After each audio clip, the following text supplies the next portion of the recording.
കോഴിക്കോട് വഖഫ് ട്രൈബ്യൂണലിലെ പ്രൊമോട്ടിൽ നിന്നാണ് ഞാൻ സംസാരിക്കുന്നത്. വഖഫ് ട്രൈബ്യൂണലിലെ ഇപ്പോൾ കഴിഞ്ഞതേ ഉള്ളൂ. അതിൽ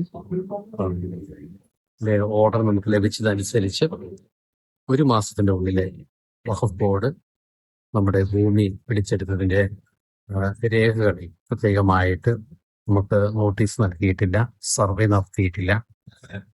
അതിനുള്ള രേഖകൾ എന്തെങ്കിലും ഉണ്ടെങ്കിൽ 1 മാസത്തിൽ സമർപ്പിക്കണമെന്നാണ് കോടതി ഇപ്പോൾ ആവശ്യപ്പെട്ടിരിക്കുന്നത്. നമ്മുടെ കേസ് തന്നെ ആയിരുന്നു.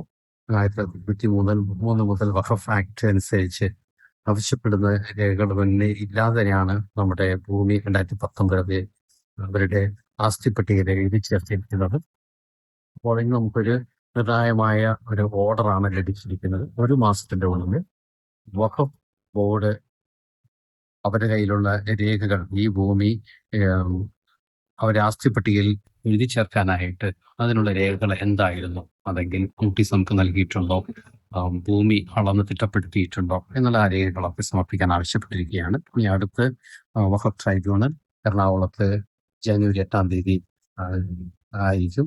അപ്പോൾ ഈ 1 മാസത്തിനുള്ളിൽ നമുക്ക് സുഖകരമായ ഒരു വിധി ലഭിക്കുമെന്നാണ് നമ്മൾ പ്രതീക്ഷിക്കുന്നത്. അത് മാത്രമല്ല, നമ്മൾ കഴിഞ്ഞ മാസം വഖഫ് ബോർഡ് എറണാകുളത്ത് അപേക്ഷ കൊടുത്തിരുന്നു. അതിനുള്ള ഉത്തരവും ഇന്നലെ നമ്മൾ പോയി ആവശ്യപ്പെട്ടിരുന്നു. ഏതായാലും ഈ ദിവസങ്ങളിൽ തന്നെ നമുക്ക് ലഭിക്കുന്നതായിരിക്കും. ഏതായാലും നമ്മൾ പ്രാർത്ഥനയോടുകൂടി, പ്രാർത്ഥനാരൂപിയോടുകൂടി നമുക്ക് നല്ലൊരു വിധി ലഭിക്കാനായിട്ട് നമുക്ക് പ്രതീക്ഷിക്കുന്നില്ല.